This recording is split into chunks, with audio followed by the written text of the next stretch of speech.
We're here today and honored to have with us Dr. Gary Ades from G&L Consulting, the president of that firm. And he's here today to share some insights around what he has seen in getting teamwork and how that helps reduce the risk of foodborne outbreaks. And we're looking at especially in the investments that it takes to get hand washing going at a rate that's really something you can be proud of. So I'd like to turn it over to Gary with this question. Gary, when you think about the risk that's involved, what do you see as the missing links? What is it that we could make people more aware of, not only the risk that they have today, but how the risks are growing? Thank you, Jim.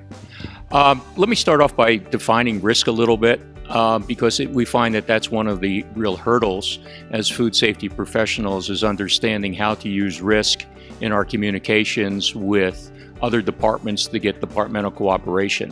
Risk is defined as probability plus severity. Normally, management makes decisions based upon probability, while the technical people often make decisions based on severity. Therefore, you have a disconnect when you begin to try to get the resources that you need for cooperation to do things that are best for food safety to protect the customer and the consumer. In many cases, to be able to do that, you need to have a program set up, and you need to know how to address various types of issues in that. And along with the program, you need to be able to help people understand, especially where you're looking for departmental cooperation, how is it going to help them do their job? Not just how is it going to protect the consumer and the customer, as well as meet regulatory conformance. And when you want to try to get them to be able to understand that, they need to understand what the operational imperatives are, for instance, for the operations folks.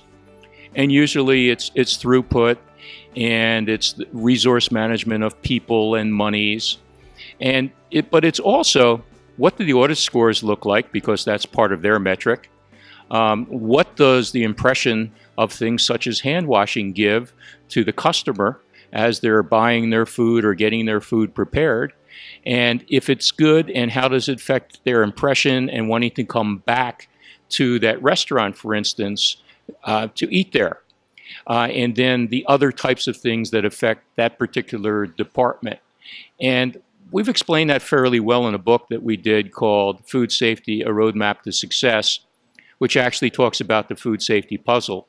And one of the pieces on this is actually cooperation among departments. So that's a long way of saying you need to understand risk, and you need to understand why it's important to the consumer and the customer, and also for the brand, as well as to understand how to relate it in terms to the people that you want to get the cooperation from.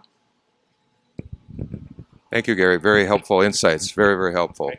And one of the things when I think of what you've said about the importance of working together in the collaboration, one thing that we feel is missing when we're trying to get people to understand, particularly management, when they don't have data. And when you look at hand washing, the way it's monitored and controlled, it doesn't yield decision-making, or rather decision-based data.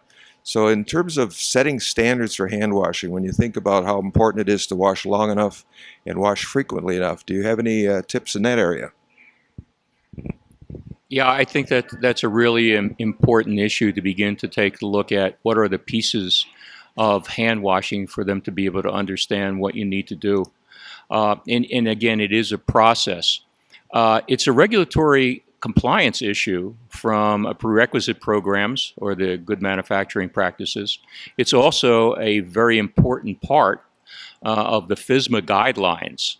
So people are going to have to be more and more cognizant of how hand washing is going to play a role in all of these issues, since sanitation and GMPs, as well as allergen control, becomes more and more important. And hand washing is a key issue in both of those areas, as well as cross-contamination. Thank you. That collaboration keeps coming back. I think the combination of what we have to do to get operations in the boat is really a key to help get the rest of management behind it. Now, when we're looking at a lot of the training budgets now, Gary, we see a lot of people continue to train, and they're training without standards, without a process, and a lot of times that's rather futile and with turnover in some of the businesses. Do you see what some moves what we might do to help the operators out that are spending a lot of money on training today, and I don't think they're likely getting a bang for the buck? I think that's a lot because of what they do is they consider training to be the end. And it's not just really training, it's education. You have to teach or show people the whys, not just how to do things. So I would say to combine training and education to actually be teaching. And once you teach people what to do and show them why, then they become the people who actually will take it, and they become owners rather than renters. It's not a matter of trying to remember lots of different rules. It's trying to understand what the process is to get the proper result. Basically, what you're trying to do is you're trying to remove soil and moisture from your hands. And your hands basically are everywhere, and they're touching everything. Basically, if we can figure out first, how do we wash our hands? Basically, we wet them, we put soap on them, we wash them and mix around the soap for friction, we rinse it off and we dry it. Now, what's the process that we can do to actually do that in a measured manner? The first thing that we can do is we can make sure that the surfaces that we touch to turn on the water are not going to be recontaminated, that the soap dispensers are not going to be recontaminated, that the water that we use is of a temperature that is comfortable for the people who are doing it. That means not too hot and definitely not too cold. They need to show people how to wash properly and use the correct hand soap, how to rinse, and then they need to be able to dry their hands. And I firmly believe that disposable paper towels are probably the best way to go. From a friction standpoint, as well as non-contaminating surfaces in the environment. And also to remember, don't put the sink right next to someplace that you're preparing food, because water sprays and travels. And also that you need to have the proper trash receptacle, which is a hands-free trash receptacle, whether you remove the flapper from a lid or have a treadle foot operated situation to actually throw the paper away. You also need to make it as easy for people as possible to do. So the sinks need to be located in places where they can get to and where it's appropriate for them to have them, whether it be at their workstation or where they start work or where they use the welfare facilities. Great. It's a very valuable help there, Gary. I appreciate that. When it comes to training, there's a lot that can be done. We have one final question regarding the monitoring and the creation of data on hand washing, the frequency of data. It's something where we feel that there's an advantage to have data to be able to collaborate, to look for continuous improvement. Do you have any feelings on that, Gary? Yeah, it's very difficult to monitor what's going on in an operation many times, or in essence, to verify. And there, by the way, there's a lot of confusion between validation and verification.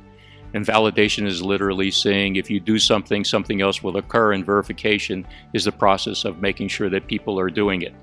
So you can verify and not have something that's valid, because what you're doing is saying, yes, people are consistently doing things the wrong way, but they're very consistent in the way that they're doing it. But in the monitoring situation, you can actually have counters, you can have systems where bells ring and people go wash their hands. You can have any number of different types of ways of monitoring, and you can use this as an incentive program along with the whole teaching portion of this, that people, you show them what they're doing and they're rewarded for doing it. Well, thank you so much, and thanks again, Gary, for your time. It's been very helpful for you to write this food safety book and really pull people to really understand the value of collaboration, relationship building with some of these key people. Seems to be the point that we're at. Data will help bring everybody together. And thanks again for dropping by. Thank you for your time.